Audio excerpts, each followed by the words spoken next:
Hey there, gang. Time for another comic book unboxing video. As always, I have been given a box of comic books to grade for sale on eBay, but I have no idea what has actually been put into that box for me to work on. So we are going to make that joy of discovery together. If you like comic books, stick around. We're going to have some fun.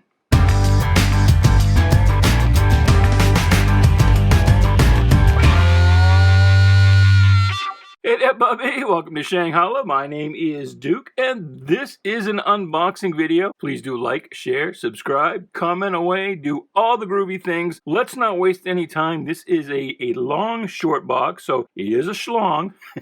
So let's see if we can get through this entire box in one video, and we'll pull out the first stack here, see what I'm going to be grading today. And it looks like we've got some Fantastic Fours, and these feel a little weird. And I think that's because these are not comic bags. It looks like this is some kind of a kitchen bag this is in, and it's just backed up with some kind of a cardboard or a box top. It's got some coloring on it. The books are kind of brown. There's Fantastic Four 56, 57. It'd be interesting to see once I get these out of these bags if they are as browned up as they appear. I've mentioned before in past videos that it seems like the Marvel books from this period tend to be browner than the DC books, the commensurate DC books, the concurrent DC books, I guess if I'm going for the right word. And I don't know why that is. I believe up until about 68, 69, that Marvel comics were printed by Eastern Color Press in Connecticut. They would then move out to World Color Press, which was, I think, somewhere in like Illinois or something like that. And so it could be, I don't think it's not, the actual press, but it could be a different quality of paper that was used on the Marvel comics. But you'll see, and of course we won't be able to see it because of these bags that they're in. Well, you can see it a little bit here. But the back covers show it especially. They get quite brown. This one's actually fairly white. This is Amazing Spider-Man King Size Special number 3. And here's some Avengers action, number 34. Fantastic Four King Size number 4. Daredevil King Size number 1. And a lot of times these are listed in the price guides as annuals. Same thing. Daredevil number 22, The Tri-Man Lives. Here is number 23. These don't have any backings, and you can see these backs are kind of brownish. Now, I will also say, as I've said in the past, that it could also just be a function of the types of collections we get in, because it could be that the kind of people who are willing to let go of their Marvels maybe haven't kept them in pristine condition, stored them optimally. So that could just be the case. People are more willing to let their DCs go than their premium pristine Marvels. I don't know, but I think it's got more to do with the paper quality. He's got a couple of books here. This is Batman number 185 in the 80-page giant format, and number 187. These are fun books to get because they're not that expensive relative to the original stories that they reprint. It's a good way to get a good bang for your buck, as it were. Let's pull out another little stack here, and we've got Deathlock the Demolisher. That is, I think he first appeared in 25, so that would be his second appearance, and that is quite a high-grade copy. Just eyeing it in the bag, that looks like it's going to be a 7 or an 8. At least an 8, probably. Avengers 195. This is the first appearance in cameo of Taskmaster. He would have his first full appearance in number 196.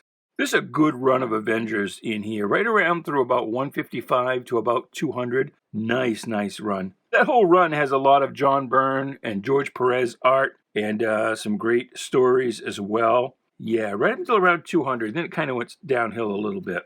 Sensational She-Hulk number 1. That is much sought after. Wasn't really thought much of in its day. I mean, it kind of languished kind of mid-tier. But it's a popular book today, and this is a newsstand version, so that should bring a premium. What If? And this is pretty nice. A lot of times we get not as brown as the Marvel books we started out looking at, But this is a nice, brilliant white cover. So, yeah, that looks like a good 7.75 anyway. And the binding is pretty nice, it looks like, as well. Something else I've mentioned to you before in past unboxings is that the Marvel square-bound books from this period tended to have crushed spines.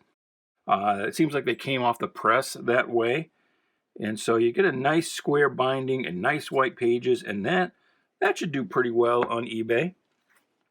This is a book that has a lot of mystique for me, Spectacular Spider-Man #1, because it's a book that I tried to get for a lot of years in the pre-internet days. Hard to track down, hard to find in a price that I was willing to pay for it. I don't know, it's just funny. It has this sort of rarefied air in my mind, but these days, and this is how working for a company that buys and sells comic books can really change your perceptions. I see about one of these in every other box, at least. So it's just sort of changed how I view that book. But this had a lot of mystique for me for a lot of years. There is Amazing Spider-Man 239, little hobgoblin action for you. The Joker, and we've talked about this series before as well. This is one that it's worth getting. It's only about 9 issues. It's worth getting, but really more as a curiosity. The stories in here aren't really that good, frankly. But there wasn't a lot you could do with the Joker at that time under the Comics Code Authority. So I don't really know what they were thinking about having a book starring a criminal this way. It just, I don't know. I really don't know. X-Factor 24, first appearance of Archangel. We see that one quite a bit. Here's the first full appearance of Taskmaster, #196. And this is a newsstand version, and it's right about the 40-cent era when you get that differentiation. I don't know why that word was hard to say. Struck me as funny. I don't know. Anyway, moving on. Let's move on, shall we? Let's see here. This is interesting. Forget the old, the new Wonder Woman is here. So this was a period when DC tried to change up Wonder Woman. The sales were pretty awful, I guess is a good word for it. And so they took away her powers, had her forsake her Amazon heritage, and they turned her into kind of a Diana Rigg action character. And it's just sort of interesting. At this period, DC did not actually own Wonder Woman. They wouldn't own her outright until, I think, the mid to late 80s. So at this period, the late 60s, they were still leasing her from the Marston estate. And DC was bound to publish a minimum number of Wonder Woman comics per year, or else the rights would revert to the Marston estate. William Moulton Marston being the guy who created Wonder Woman with H.G. Peters. And yeah, it's just interesting that the estate had so little oversight that, you know, they got to really kind of change the character completely, even though DC didn't actually own him. They let that go right ahead and happen. And so she was generally in these skin-tight white adventure suits. I don't know what else to call it. This is a nice condition for a 25-cent giant. Here is, well, now she's in an orange one. But she always had this kind of, this reminds me of Phantom Girl's belt that she wore. This was some groovy, swinging 70s action. And I Ching, now there are a lot of people today who look upon her mentor during this period, I Ching, with some cringe. I don't think it's really as bad as people looking backwards tend to make it out to be. I said she generally wore white, but she's worn pretty much every color of the rainbow so far. Here she is skiing. It's kind of a neat cover. Here's a 25-cent giant. That's #198. And it looks like these are fairly recent issues that are being reprinted in that one. Here she is in white again, saving the girl who's all tied up. That was a popular trope in the Golden Age Wonder Woman comics, as you probably know. Here's an interesting crossover with Fafford the Barbarian, the Grey Mouser, who I think at this time was appearing in Weird Worlds. Correct me if I'm wrong. And this is the Catwoman costume that she wore in the late 60s. Catwoman really wasn't seen much during the Silver Age, but that is the costume she wore then. Hasn't been really seen much since then. Here's another version of it. And so this Wonder Woman versus Catwoman, these are popular books. That was 200. We went from, I guess we're going backwards. No, I guess we're all over the place. This one's 195. 195. Here she is getting married, somewhat reluctantly and against her will. This is Lord Farquaad. 194. This is 185. Those, again, these numberings are all over the place, but I bet if we looked at them, we've probably got a pretty near full run of this new Wonder Woman here. There's 183. Here's another 25-cent giant, and again, it's interesting because usually these reprinted much older stories, but with Wonder Woman, where they were, overhauling the character, the reprints were the newer issues. So that's just interesting. Beware the Creeper #1, and that is some great Ditko art right there. Ditko got a little bit of kind of a parody of himself in his later years, but in this period, he was still in top form. God, it's just so interesting to think what Spider-Man would have been if Ditko had stayed on it. Here's Wonder Woman 199. Got into a brief gothic phase. Here's number 200. More gothic. More clingy white downy dresses and chains. This is 179. And we're back to some Marvels. King size number 5. 211, Terrax the Tamer, his first appearance. This is 181. This is the first appearance of Scott Lang. He has a little like 2 or 3 panel cameo in here. And then he jumps over to Marvel Premiere to become Ant-Man. A nice crossover with the Guardians of the Galaxy. I believe this is part of the Korvac saga. This is a fun cover. It's just so funny. The Vision, Scarlet Witch, all laid low by an army of ants.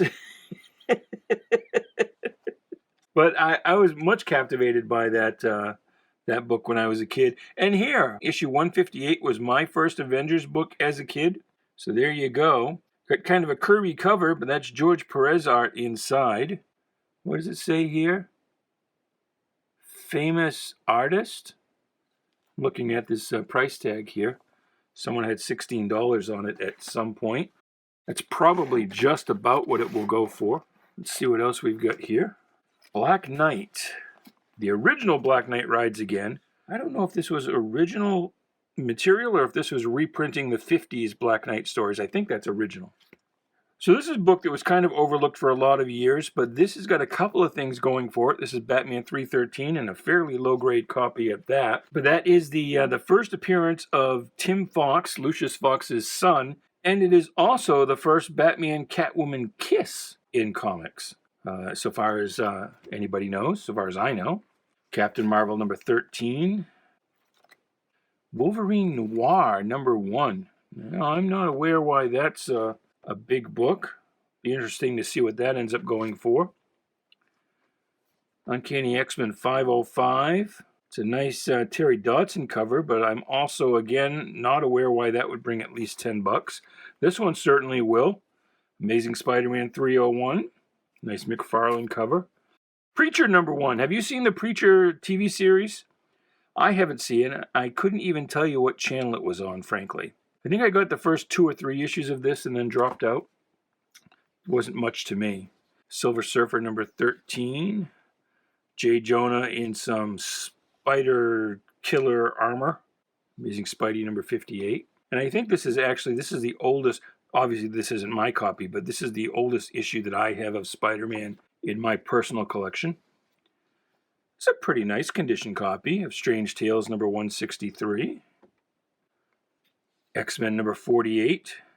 In that period when they were giving most of the logo over to the individual characters. Here's some Marvel Superhero Secret Wars number 2. Number 3, I think 3 is the first appearance of Titania and somebody else. X-Force number 2, I keep telling the owner not to put these in the singles box. This isn't going to go for much. Usually it doesn't. Sometimes it'll go for 10, 12, 15 bucks, but usually this ends up going for $2 or $3. What it has going for it is it's the second appearance of Deadpool. And there's another one. This popular book, the first issue of the first ongoing Punisher title. That's nice. Interesting. Haven't seen one of these come across my desk in a while. This is the Flash number 1, and it's usually because this will generally be traded in multi-book lots. It's not usually something we think of as a single. But apparently the owner thinks that the time is right to see if we can get at least $10 for that. It's funny. My copy of this I got at the newsstand when it first came out. This is a newsstand copy as well, but mine had this big black printing error streak right down the middle of the cover. I finally replaced it 10 or 15 years ago with a better copy. But back then at the newsstand, you sometimes had to take what you could get. I was not a big fan of the Flash, this series at first.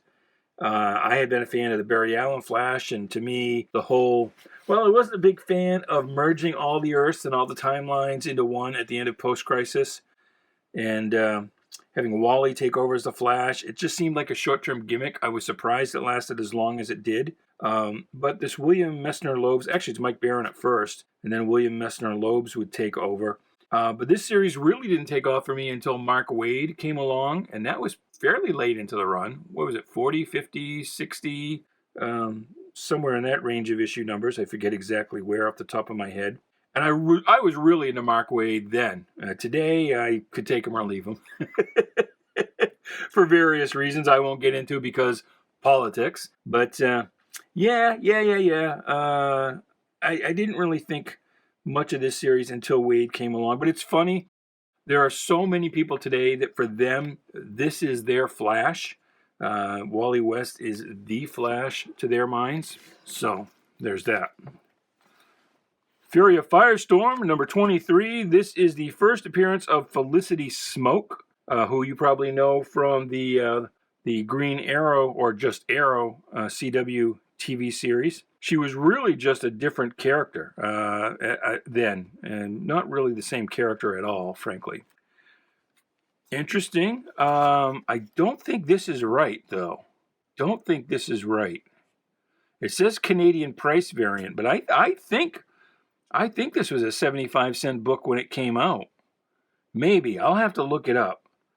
But I don't know if that's a price variant. I'm probably wrong. This is a fun book, Marvel Tales, featuring Peter Porker, the spectacular Spider-Ham. Quite popular. That one does well. Doctor Strange, number 1. Now, I'm surprised that this one would be in here. To me, this is like a $2 or $3 book. But maybe with Multiverse of Madness coming up, that will do better. This is always a good seller. And this one's in much better condition than the ones we usually get. And it's a newsstand copy.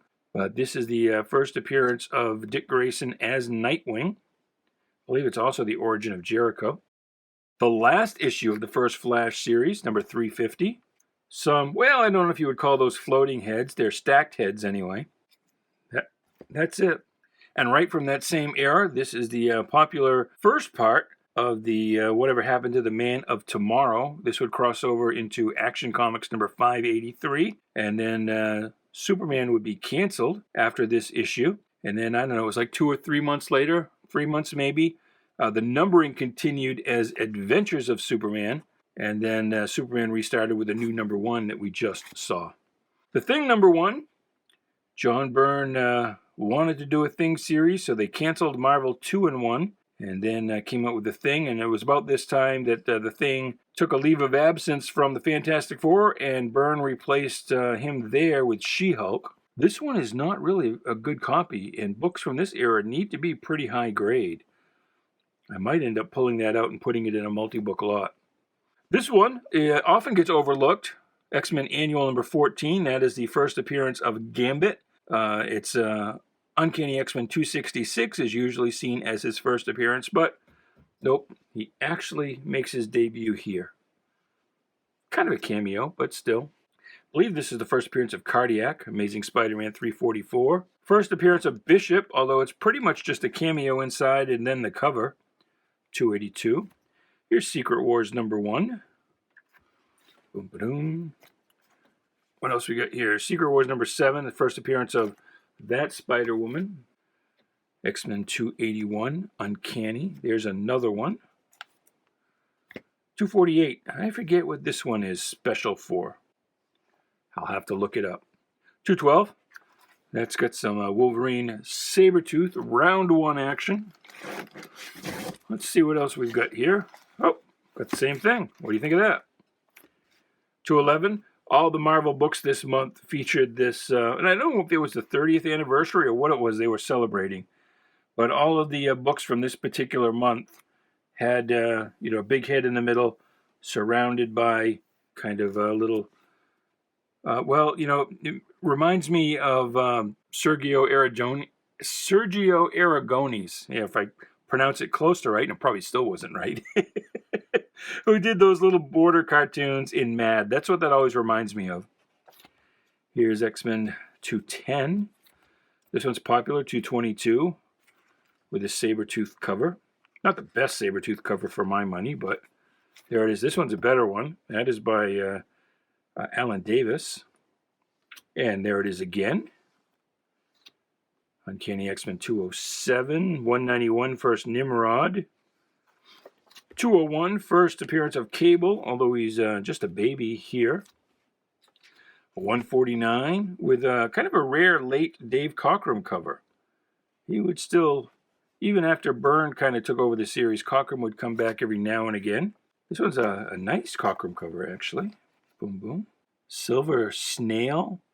Do not open this bag. Please ask a member of the staff. So Silver Snail, I'm looking at this tag up here, must have been the name of the store. I wonder where that was. Where was the Silver Snail? Did you ever shop at the Silver Snail? Here's Silver Surfer number 1 from, that's like volume 3, I think, from the early 90s. This is a one-shot that's fairly popular, Spider-Man versus Wolverine. Ghost Rider number 1. That one, that's another one that sometimes it sells for more than $10, a lot of times it doesn't. Marvel Age number 1. I think the thing that's special here is it's a Stan Lee photo cover. This must be an early appearance of He-Man in comics, although he first appeared over at DC Comics. I don't know what's going on here. Marvel Age was like kind of an in-house fanzine. It was articles and previews and things like that. So I think this is maybe just a preview of West Coast Avengers. Marvel Comics Presents. That was a weekly series, usually having Wolverine on the cover. It lasted quite long, but man, some artistic license with these head fins here. That would be really kind of hard to maneuver in real life. X-Men 160. This is during the brief Paul Smith era. I was pretty high on Paul Smith, but he always seemed to have trouble keeping deadlines. We just saw this one a bit ago. Boom, boom, boom. Number 200, Magneto, John Romita Jr. This is 43, so this is a prelude to that first appearance of Dick Grayson as Nightwing we saw a few minutes ago. Here is 221 of Uncanny X-Men, first appearance of Mr. Sinister, newsstand copy. Here we were just talking about He-Man, and there his I believe this is his first appearance in comics, number 47. And I think it was the Prince Adam persona actually first appeared in comics, not on the cartoon. New Mutants number 100. I think that's the last issue. Yes. See where it says final issue? That's the giveaway. And it looks like we're going to have a nice little run here of some Sergeant Fury. Sergeant Fury, when we get it, is almost always in kind of low grade. And these are looking very 3, 5, 4 to me. Let's see what we've got here. First appearance of Baron Strucker, number 5. Oh, this is a UK copy. See, we've got no month here, and then the price is 10D, which I think is also 10 pence. Someone explained it to me in the comments recently, but D was sometimes used, but that's also an abbreviation for pence. which, I mean, England changed its entire monetary system after that book. Well after. They went to a base 10 decimal thing. Boom, boom. And, I'm just letting you kind of look at and ogle these books. This one is also a UK copy, although this one, and you see it in two versions. The Marvel books sold over in the UK. You see the ones that had the price actually printed on them, and then a lot of times you'll see instances where it's obviously the US book, but it's been stamped with a UK price. Here you go, 10D, which is 10 pence. That's a stamp. This is a stamp. More stamping. I don't know what 1/6 is. I guess that's probably the same thing. 1/6 of a pound, which was, again, it was a lot easier when they went to the base 10 for people. Avengers number 20. That one does not appear to be. Oh, no, it is. See, this one is printed on it. Interesting. Interesting. This one's printed on it. So, what we would do in our listings on eBay, we would describe this one as a UK copy, and then the ones that just have the stamp, we would say that they have a UK price stamp on them. This one actually has a sticker over the stamp, so it looks like it was at some point sold in a back issue shop for a different price, and they just stuck a price sticker right there, right over the original price. Can you believe they would do that? And actually these, I'm just noticing these ones with the black, that's a sticker too. I don't know what it says underneath it, if it's the regular price or not. But these black prices here, these are actually stickers as well. But I think these may be actually UK copies because, again, they don't have the month here. That's been taken out. And that was taken out at the printing level. This one's only 9 pence. Fantastic Four 17, Fantastic Four 16. These are pretty good books. I mean, well, that's kind of low grade, but still. And I believe these were concurrent. This Fantastic Four 1647 would have been sold in the UK at about the same time they went on sale here. Boom, boom. Interesting. We're getting down to it. We're near the end of the box here. Let's see what else we have. Yeah, let's see if I can get some of this out of the way. Another First Cardiac. We've seen that. This is part 3 of, what was this?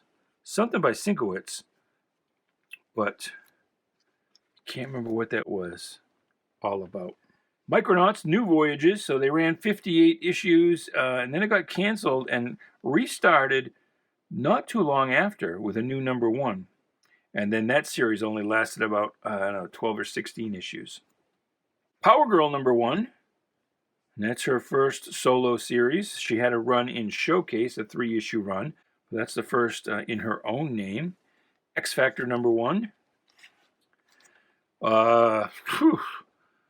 This is the first appearance of Checkmate, but I don't think that's a $10 book. I'll do it because the owner put it in this box, but I don't think that's going to bring $10. Flash 323. A little dyslexia, I said 232. Flash versus Flash. This is during a long-running trial of the Flash where Barry Allen actually killed Professor Zoom and then was put on trial for it. That storyline lasted like 20-some-odd issues, which was a big, big rarity at that time. Now we jump right back to the Silver Age with a switcheroo Joker cover, Detective number 332. Oh, cool! And I think this is the first issue. I think.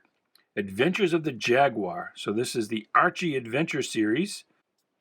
So they had some Golden Age superheroes, back after Superman when everybody had superheroes. And Archie, which was not yet Archie Comics, it was still MLJ Publications.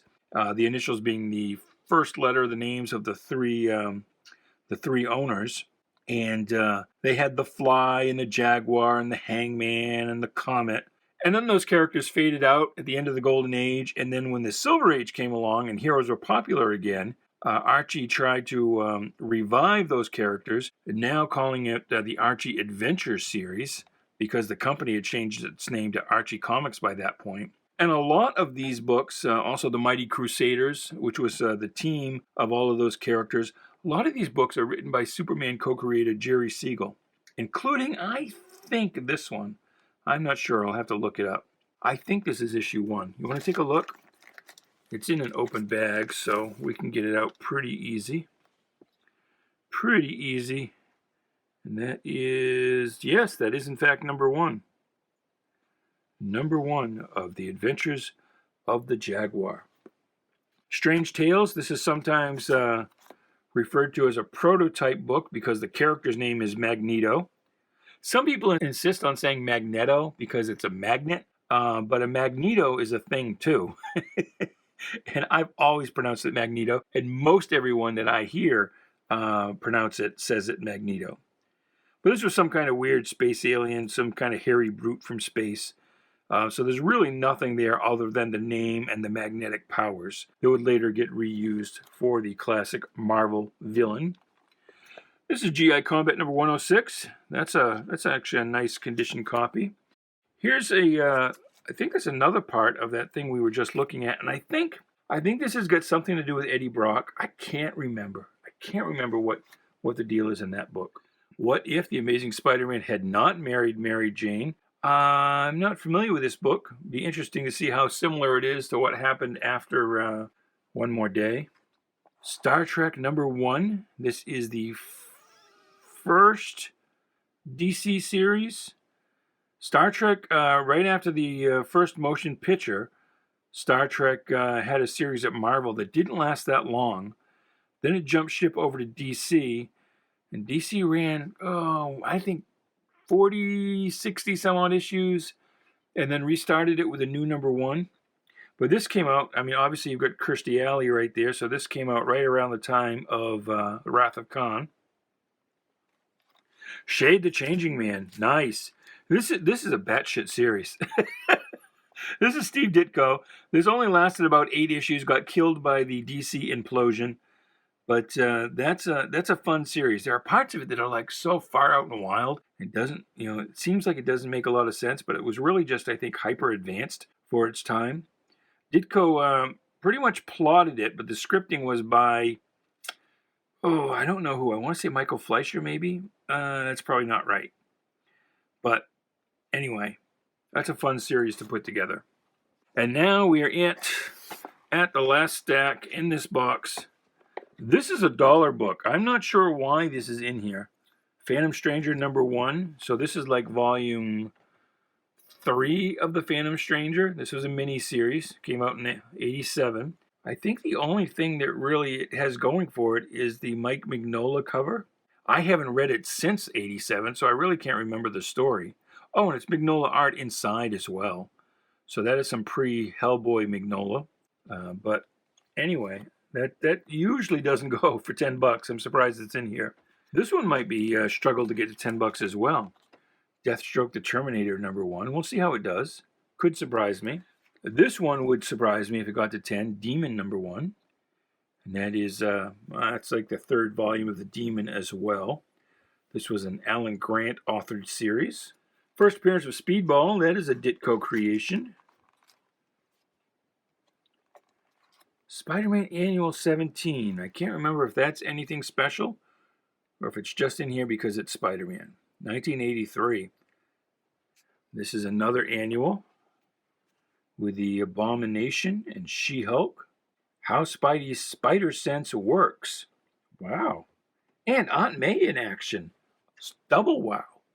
That's number 23. And here we have annual number 24 with Ant-Man. And I'm pretty sure that is the Scott Lang Ant-Man. Obviously a Gil Kane cover.